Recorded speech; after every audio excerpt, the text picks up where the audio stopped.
नमस्कार। आप सुन रहे हैं कहानी गोल्ड। आइए दोस्तों, सुनते हैं पूनम अहमद जी की लिखी कहानी कोयले की लकीर। प्रसन्नता की सीमा नहीं थी। एमए का रिजल्ट निकल आया था। 80% मार्क्स आए थे। अपनी मम्मी सुगंधा के लिए उसने उनकी पसंद की मिठाई खरीदी और घर की तरफ उत्साह से कदम बढ़ा दिए। सुगंधा अपनी बेटी की सफलता से अभिभूत हो गई। खुशी से आंखें झिलमिला गईं। दोनों माँ बेटी एक दूसरे के गले लग गईं। एक दूसरे का मुंह मीठा करवाया। घर में दो ही तो लोग थे। विनी के पिता आलोक का देहांत हो गया था। सुगंधा सीधी सरल हाउसवाइफ थी। पति की पेंशन और दुकानों के किराए से घर का खर्चा चल जाता था। शाम को वे कुछ ट्यूशन्स भी पढ़ाती थीं। विनी ने ड्राइंग एंड पेंटिंग में एमए किया था। आलोक को आर्ट्स में विशेष रुचि थी। विनी की ड्राइंग में रुचि देखकर उन्होंने उसे भी इसी क्षेत्र में आगे बढ़ने को प्रोत्साहित किया था। विनी शाम को कुछ बच्चों को ड्राइंग सिखाया करती थी। पेंटिंग के सामान का खर्च वह इन्हीं ट्यूशन से निकाल लेती थी। सुगंधा ने बेटी को गर्व भरी नजरों से देखते हुए उससे पूछा, अब आगे क्या इरादा है? फिर विनी के जवाब देने से पहले ही उसे छेड़ने लगी। लड़का ढूंढा जाए? विनी ने आंखें तरेरी। नहीं, अभी नहीं। अभी मुझे बहुत कुछ करना है। क्या सोचा है? पीएचडी करनी है। सोच रही हूँ आज ही शेखर सर से मिलाती हूँ। उन्हें ही अपना गाइड बनाना चाहती हूँ। माँ, आपको पता है, उनमें मुझे पापा की छवि दिखती है। बस वे मुझे अपने अंडर में काम करने दें। मैं तुम्हारे भविष्य में कोई बाधा नहीं बनूंगी। खूब पढ़ाई करो, आगे बढ़ो। विनी अपनी माँ की बाहों में छोटी बच्चे की तरह समा गई। सुगंधा ने भी उसे खूब प्यार किया। सुगंधा को अपनी मेहनती मेधावी बेटी पर नाज था। रुड़की के आरपी कॉलेज में एमए करने के बाद वह अपने प्रोफेसर शेखर के अधीन ही पीएचडी करना चाहती थी।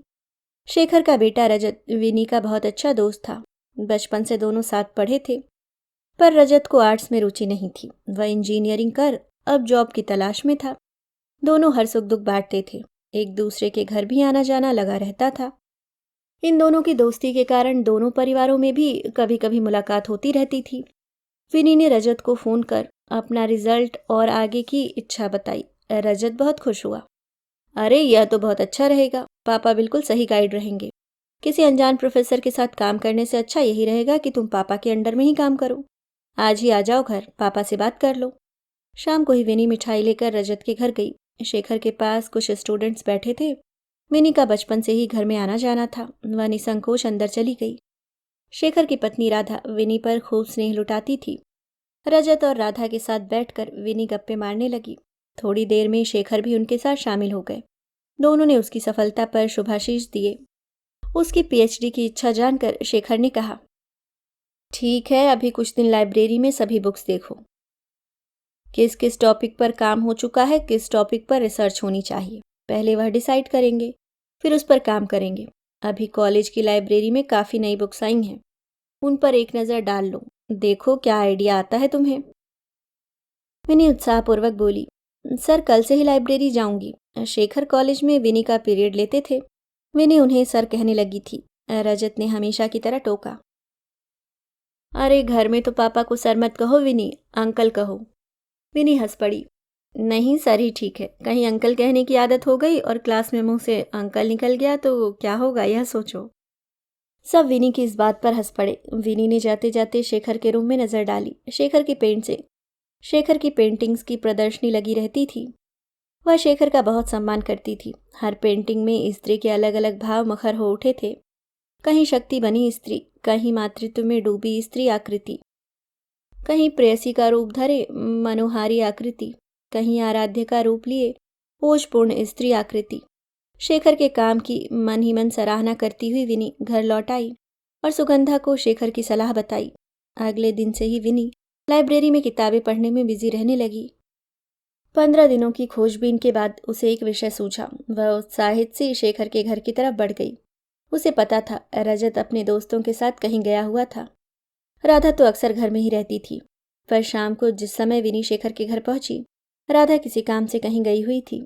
शेखर घर में अकेले थे। विनी ने उन्हें विश किया, उनके हालचाल पूछा, आंटी नहीं है? उन्होंने कहा, अभी आ जाएंगी। आज बाकी स्टूडेंट नहीं हैं? नहीं, आजकल उन्हें कुछ काम दिया हुआ है, पूरा करके आएंगे। सर मैंने लाइब्रेरी में काफ़ी कुछ देखा। भारतीय गुफाओं में भित्ति चित्रण, इस पर कुछ काम कर सकते हैं।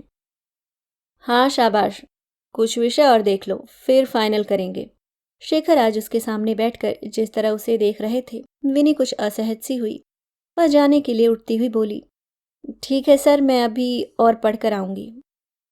सच है, गृहस्थ हो या सन्यासी, सभी पुरुषों के अंदर एक आदिम पाश्चिक वृत्ति छिपी रहती है। किस रूप में, किस उम्र में वह पशु जागकर अपना विभत्स रूप दिखाएगा, कुछ कहा नहीं जा सकता। रुको जरा, विनी मेरे लिए एक कप चाय बना दो, कुछ सिर दर्द है। विनी धर्म संकट में फंस गई।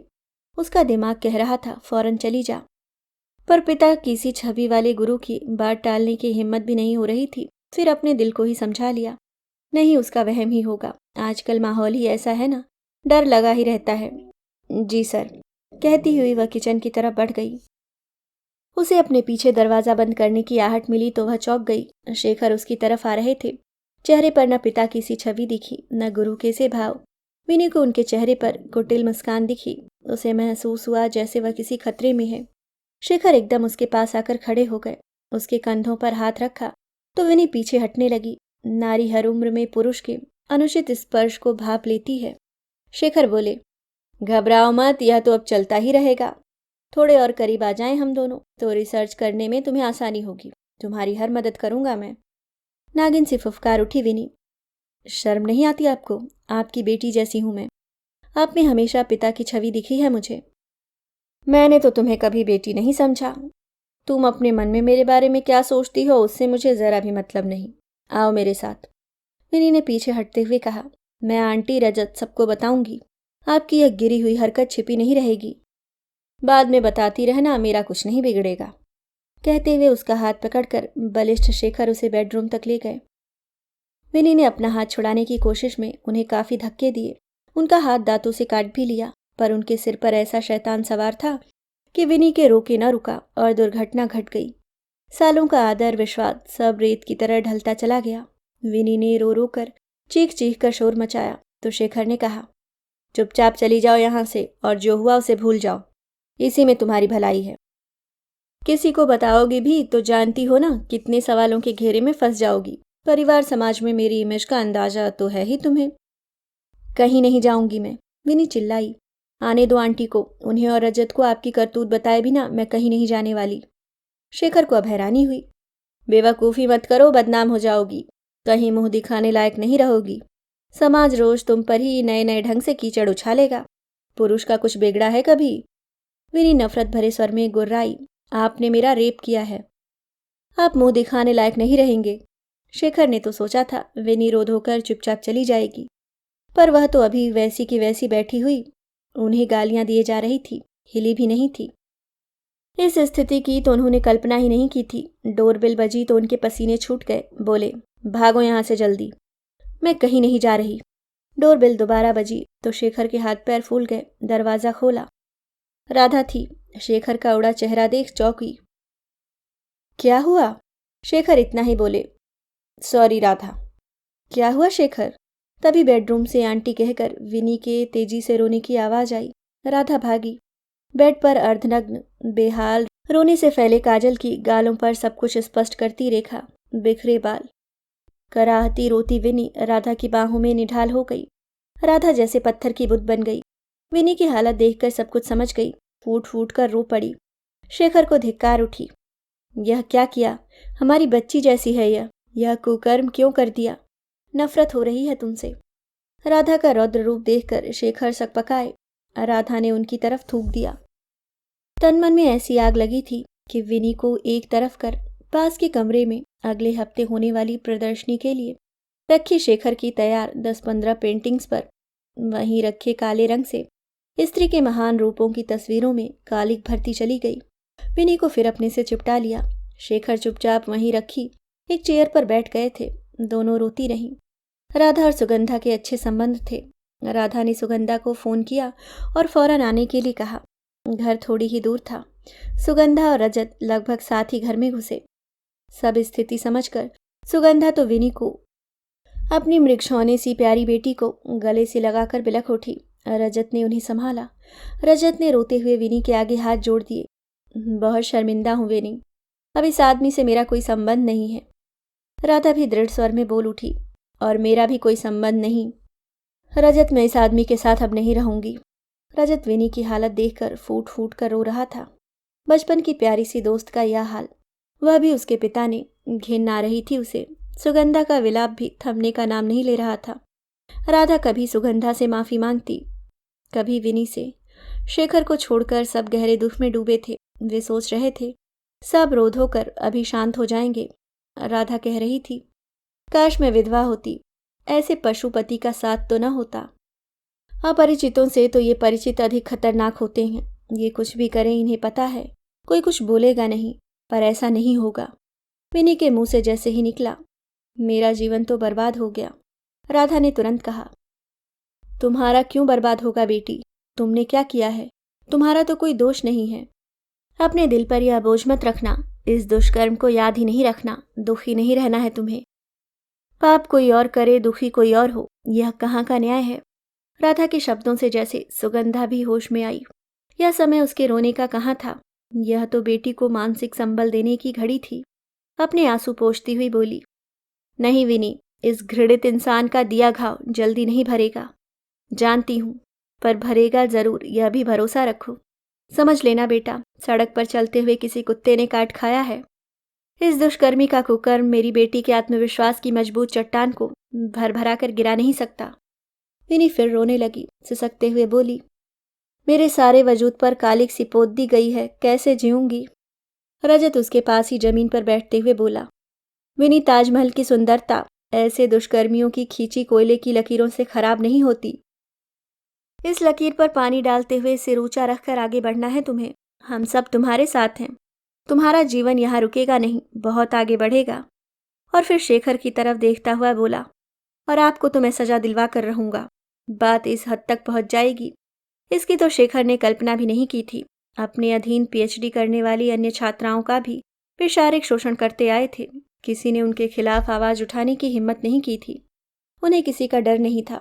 इस तरह के किसी भी आदमी को समाज, परिवार या कानून का डर नहीं होता, क्योंकि उनके पास इज्जत पद का ऐसा लबादा होता है जिससे नीचे की गंदगी कोई चाह कर भी नहीं देख सकता। वे कमजोर सी आम परिवार की छात्राओं को अपना शिकार बनाया करते थे। विनी के बारे में भी यही सोचा था कि माँ बेटी ही रोध होकर इज्जत के डर से चुप ही रह जाएंगी, पर उनकी पत्नी और पुत्र ने स्थिति बदल दी थी। अब जो हो रहा था वे हैरान थे, अकल्पनीय था। पत्नी और पुत्र के सामने शर्मिंदा होना पड़ गया था। राधा उठकर खड़ी हो गई थी। रजत, मैं इस घर में नहीं रहूंगी। हाँ माँ, मैं भी नहीं रह सकता, शेखर ने उपहासपूर्वक कहा। कहाँ जाओगे दोनों? बड़ी बड़ी बातें तो कर रहे हो, कोई और ठिकाना है? अपमान की पीड़ा से राधा तड़प उठी। तुम्हारे जैसे बलात्कारी पुरुष के साथ रहकर सुविधाओं वाला जीवन नहीं चाहिए मुझे। माँ बेटा कहीं भी रह लेंगे, तुमसे संबंध नहीं रखेंगे, तुम्हें सजा मिलकर रहेगी। आज अपने बेटे के साथ मिलकर एक निर्दोष लड़की को एक साहस, एक सुरक्षा का एहसास सौंपना है। धरोहर के रूप में अपनी आने वाली पीढ़ियों को भी यही सौंपना होगा। राधा आगे बोली, चलो रजत, मैं यह टूटन, यह शोषण स्वीकार नहीं करूंगी। अपने घर के अंदर अगर इस घिनौनी करतूत का विरोध नहीं किया तो बाहर भी औरत कैसे लड़ पाएगी और हमेशा रिश्तों की आड़ में शोषित ही होती रहेगी। परिवार की इज्जत, रिश्तेदारी और समाज के ख्याल से मैं चुप नहीं रहूंगी। सुगंधा भी विनी को संभालते हुए उसका हाथ पकड़कर जाने के लिए खड़ी हो गई। अचानक कुछ सोचकर बोली, राधा, चाहो तो आज से तुम दोनों हमारे घर में रह सकते हो। रजत उनके पैरों में झुक गया। हाँ आंटी, मैं भी आ रहा हूँ आपके घर। चलो माँ, अभी बहुत लंबी लड़ाई लड़नी है, साथ रहेंगे तो अच्छा रहेगा। और विनी, तुम एक दिन भी इस कुकर्मी के कुकर्म को याद कर दुखी नहीं होगी। तुम्हें बहुत काम है, नया गाइड ढूंढना है, पीएचडी करनी है, इस आदमी की रिपोर्ट करनी है, इसे कोर्ट में घसीटना है, सजा दिलवानी है, बहुत काम है विनी, चलो। चारों उनके ऊपर नफरत भरी नजर डालकर निकल गए। अब शेखर को साफ साफ दिख रहा था, अब उनके किए की सजा उन्हें मिलकर रहेगी। अगर विनी और सुगंधा अकेले होते तो कमजोर पड़ सकते थे, पर अब चारों साथ थे तो उनकी हार तय थी। कितनी ही छात्राओं के साथ किया बलात्कार उनकी आंखों के आगे घूम गया। वे सिर पकड़कर बैठे रह गए थे। वे चारों गंभीर चुपचाप चले जा रहे थे। ऐसे समाज से निपटना था जो बलात्कार की शिकार लड़की को ही सवालों के कटघरे में खड़ा कर देता है। उसके साथ ऐसा व्यवहार करता है जैसे उसने कोई गुनाह किया हो।